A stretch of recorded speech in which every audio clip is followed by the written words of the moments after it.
রাঙ্গুনিয়াতে ইসমাইল তালুকদারকে সংবর্ধনা। আওয়ামী লীগ সরকারের রোষানলে পড়ে দীর্ঘ ১৫ বছর দেশে আসতে পারেননি সংযুক্ত আরব আমিরাত বাংলাদেশ সমিতির সাংগঠনিক সম্পাদক, আবুধাবি বিএনপির সভাপতি ও সরবভাটা ইউনিয়ন যুব দলের সাবেক সভাপতি ইসমাইল হোসেন তালুকদারের দেশে আগমন উপলক্ষে বিশাল সংবর্ধনা প্রদান ও শান্তি শৃঙ্খলা সমাবেশ করেন সরবভাটা ইউনিয়ন বিএনপি ও এর অঙ্গ সংগঠন। রাঙ্গুনিয়ার উপজেলা সরবভাটা ইত্যাদি চত্বরে সরবভাটা ইউনিয়ন বিএনপির আহ্বায়ক জাহাঙ্গীর আলম চৌধুরীর সভাপতিত্বে ও সদস্য সচিব প্রকৌশলী ওসমানের সঞ্চালনায় এতে প্রধান অতিথি হিসেবে উপস্থিত ছিলেন রাঙ্গুনিয়া উপজেলা বিএনপির আহ্বায়ক অধ্যাপক কুতুবুদ্দিন বাহার। প্রধান বক্তা হিসেবে উপস্থিত ছিলেন রাঙ্গুনিয়া উপজেলা বিএনপির সদস্য সচিব আবু আহমেদ হাসনত। বিশেষ অতিথি হিসেবে উপস্থিত ছিলেন চট্টগ্রাম উত্তর জেলা যুব দলের সাধারণ সম্পাদক এস.এ. মুরাদ চৌধুরী। সংবর্ধনা প্রধান অনুষ্ঠানে বক্তারা বলেন, আওয়ামী লীগ স্বৈরাচারের সময় সারা দেশে লুটপাট করেছে, বিশৃঙ্খলা ছড়িয়ে সারা দেশে আতঙ্ক বিরাজ করেছে। বিএনপির অসংখ্য নেতাকর্মীদের ঘরবাড়ি ছাড়া করেছে। সাধারণ মানুষের মধ্যে হাহাকার সৃষ্টি হয়েছিল বিগত ১৫ বছর।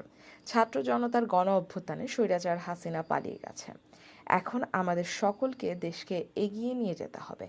সংবর্ধিত অতিথি ইসমাইল হোসেন তালুকদার বলেন, আমি কৃতজ্ঞতা জানাচ্ছি ঝড় বৃষ্টি উপেক্ষা করে কয়েক হাজার নেতাকর্মী আপনারা আমাকে সম্মানিত করেছেন। তিনি বলেন, দীর্ঘদিন ধরে দেশে বিদেশে দলের কাজ করে যাচ্ছি, নির্যাতিত নেতাকর্মীদের পাশে থেকেছি। আগামীতেও রাঙ্গুনিয়ার মানুষের সেবায় নিয়োজিত থাকব। ইসমাইল হোসেন বলেন, আজকে যেভাবে সবাই একই মঞ্চে এসেছেন, আগামীতেও তারেক রহমানের দেওয়া কমিটির সাথে কাজ করবেন বলে আশা ব্যক্ত করছি। এতে অতিথি হিসেবে আরও উপস্থিত ছিলেন রাঙ্গুনিয়া উপজেলা বিএনপির সাবেক সভাপতি নবাব মিয়া চৌধুরী চেয়ারম্যান, উপজেলা বিএনপির যুগ্ম আহ্বায়ক ফজলুল হক, নিজামুদ্দিন তফন, মুজিবুল আলম মুজিব, মৌলানা রফিক নাসিম মেম্বার, মোহাম্মদ নাসের, ফজু মেম্বার, মোহাম্মদ হাশেম, আইয়ুব, আক্তার, বেলাল, ইসমাইল শিকদার, রহমত, টিপু, মহিবুল্লাহ মারুফি, জহিরুল আলম, জাহাঙ্গীর আলম, জেলা যুবদলের যুগ্ম সম্পাদক মুক্তার হোসেন সুজন, শাহজাদা সেকান্দার, জেলা যুবদলের সহ গণশিক্ষা বিষয়ক সম্পাদক এস.এম. মোদাস্সের শাহ, বাহাদুর, আব্দুস সত্তার, কামাল, উপজেলা যুবদলের আহ্বায়ক সেকান্দার সওদাগর, সদস্য সচিব এস.এম. লোকমান, পৌরসভা যুবদলের আহ্বায়ক মুহাম্মদ জামাল, সদস্য সচিব মোহাম্মদ মোহসেন, সিনিয়র যুগ্ম আহ্বায়ক গাজী জসিম, দক্ষিণ রাঙ্গুনিয়া থানা যুবদলের সদস্য সচিব খালেদ হোসেন চৌধুরী রাসেল,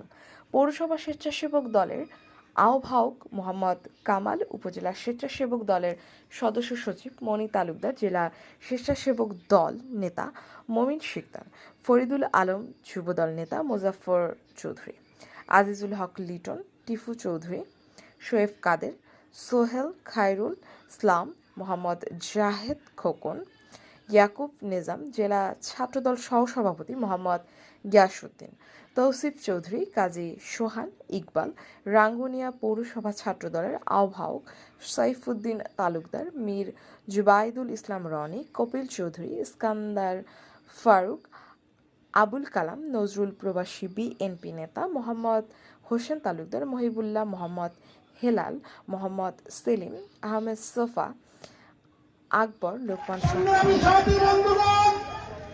আপনারা জানেন আজকে 2028 ডিসেম্বরের পর থেকে বাংলাদেশ জাতীয়তাবাদী দলের নেতৃত্বকে খুনি হাসিনা বিভিন্নভাবে বিভিন্ন কেন্দ্রীয় কোর্টের মাধ্যমে গুম, খুন এবং ফাঁসির মঞ্চ রেখে উনি এক নায়িত্বতন্ত্র কায়েম করেছিলেন।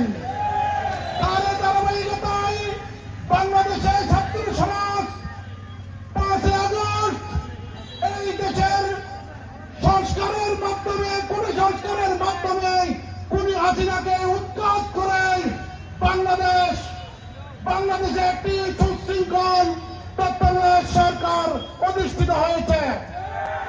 এর ধারাবাহিকতায় আপনারা জানেন বাংলাদেশ জাতীয়তাবাদী দলের কেন্দ্রীয় নির্বাহী কমিটির নেতৃবৃন্দ সহ অসংখ্য নেতৃবৃন্দ এখানে আমাদের জেলখানে আছেন, যারা মৃত্যুবরণ করেছেন। আমি তাদের আত্মার মাগফিরাত কামনা প্রতি আমি সমবেদনা জ্ঞাপন করি। আমাদের মুক্ত কণ্ঠ, সত্যের পথে সব সময়।